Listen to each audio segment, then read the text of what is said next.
Big game on Super Sunday, then Liverpool taking on Tottenham Hotspur. Gents, welcome. Let's get straight into it. Who is it the bigger game for, Danny? Well, I think it's difficult. Obviously, Liverpool may well be chasing Manchester City if they win tomorrow. But Tottenham, it'd be very, very difficult for them to drop out of the top four. I think Manchester United would have to win by quite a few goals.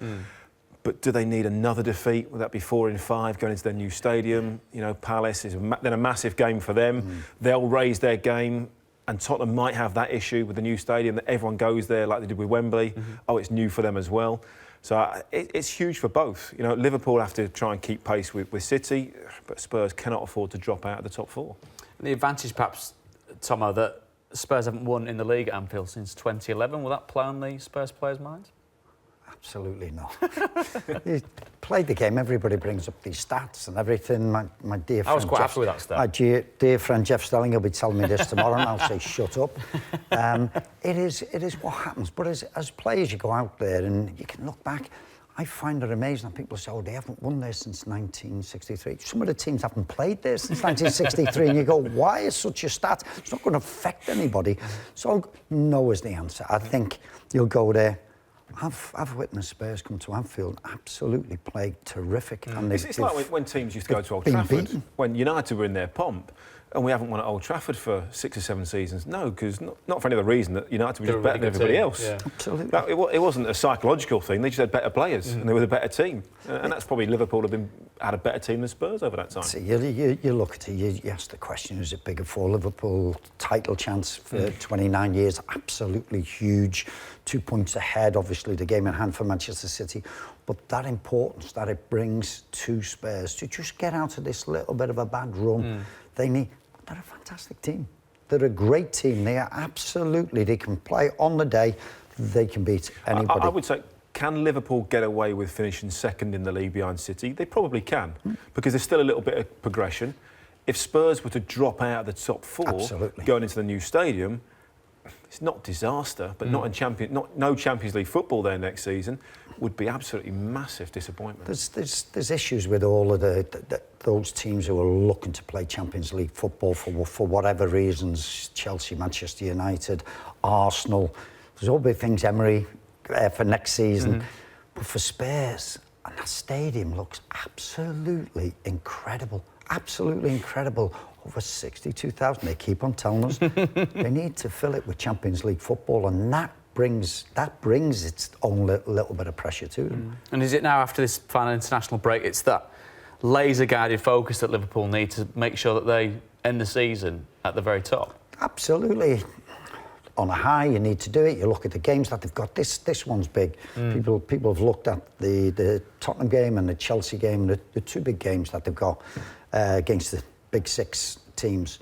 So these are massive. So come Sunday, Liverpool know they'll have to be primed. They'll have to be at the best to do it. Some of the games that they've played of late, they've not been, but have found a way to win, as we've seen with the Fulham game. So Liverpool are really going to have to turn up. The fans realise that. So for Liverpool and Manchester City, you're looking at it and you have to win every game. You have to win every game between now and the end of the season. And then you see what happens.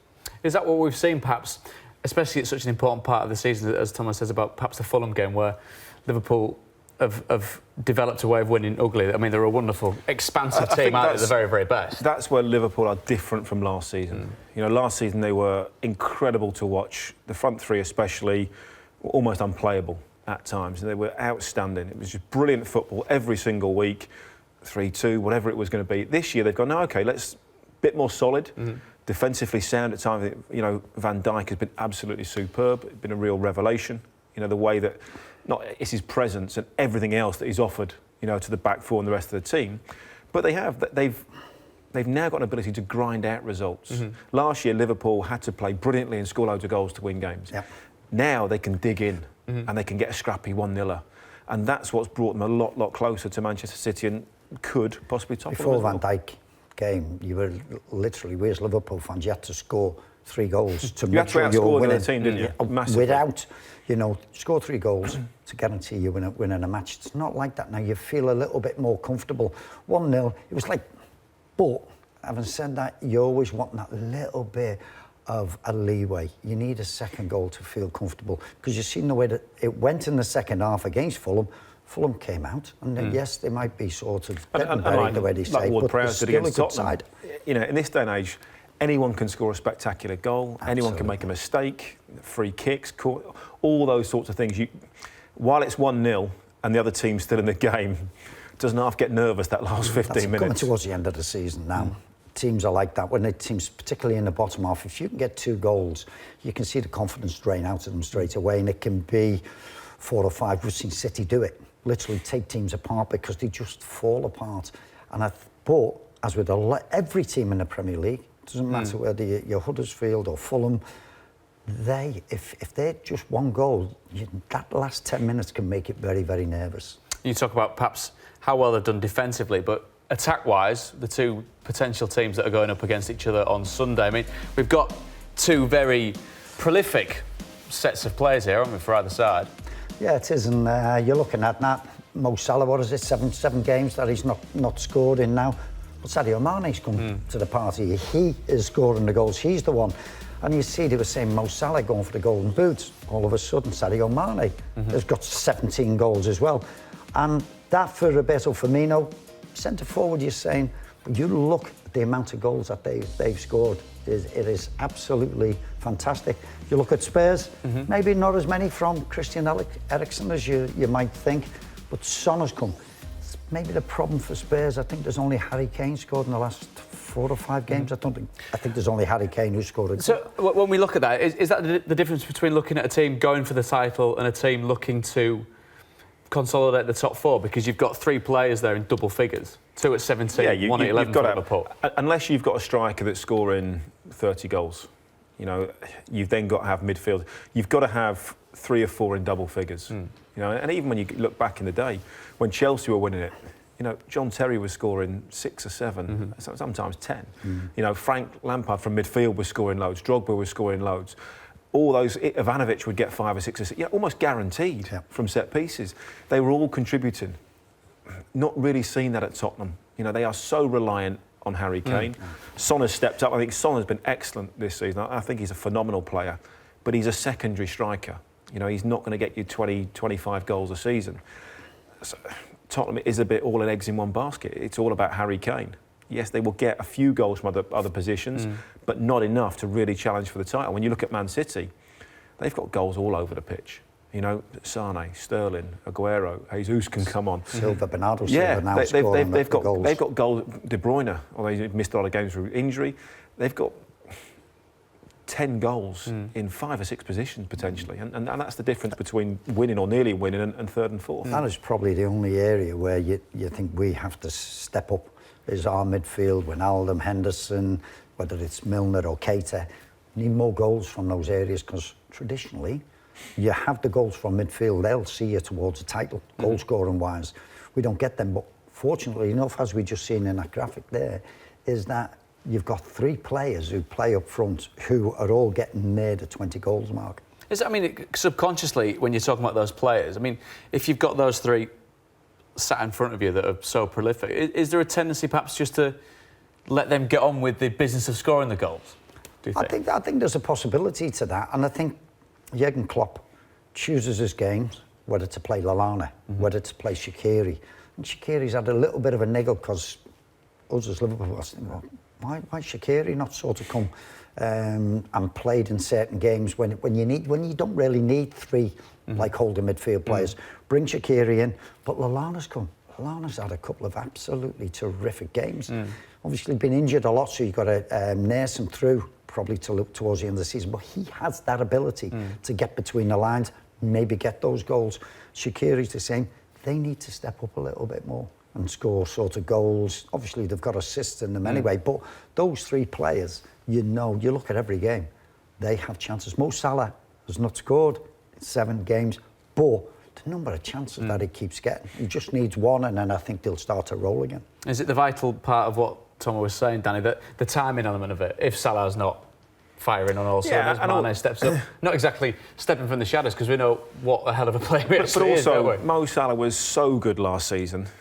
Was it unrealistic to expect him to do exactly the same thing? Of course it was. It was going to be... What he did last season was off the scale unbelievable.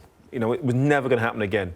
And I said at the start of the season, if he'd have scored 30 goals this season, it would have been way down on last season. But 30 goals is just ridiculous. From Norwich centre forward. Yeah, and you could have said, well, that's a bad season from the season before. And that was the standard that he set last year. But maybe teams have doubled up on him at times. That's given Mane a little bit more freedom. It's given one or two of the midfield players a bit more freedom. So again, it's a balance. And that with maybe a slightly more defensive mindset at times. OK, we're not going to go and score 3 or 4. We're happy to win 1-0, 2-1, 2-0, whatever it may be. All of that, but they're much closer to Man City. Last year, he was ordinary, Mo. Not too many give him. Nobody sort of watching him too much, and he just came and just absolutely scored all that. This season, he's superstar, Mo. And he's getting more attention. A bit like Jamie Vardy. More the same thing. You know, Jamie Vardy had that season where he was almost unplayable.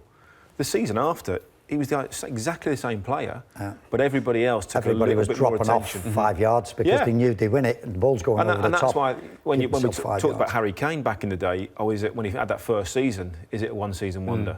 New kid on the block.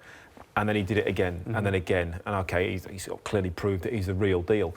But that's the sign of great players, being able to adapt their game slightly and change it to when they get doubled up on, when there's 2 or 3 defenders, when suddenly they're the marked man. And that's why it's always difficult to win back-to-back titles. Could you see it in a way, Tom, of not being glad that he's not had as good a season, Mo Salah, but it keeps him just under the radar of perhaps a Real Madrid or about, you know, teams like that, they go, thank you, we'll take it. We got it last year. We got it last year with Mo when he was scoring all the goals. All of a sudden, it was Barcelona, Real Madrid. They're looking at him. It's in all the papers. And you can... It gets to you as being a Liverpool fan. You think, oh, here we go again. Well, obviously, we had it with Coutinho. But what happened last week? Sadio Mane's had hit this purple patch. What was in the papers? Real Madrid. And you go, oh, do us a favour. Oh, Zinedine Zidane was looking at him 2 years ago, and you're going, oh, do us a favour. But it happens. It's what happens when you are a top club.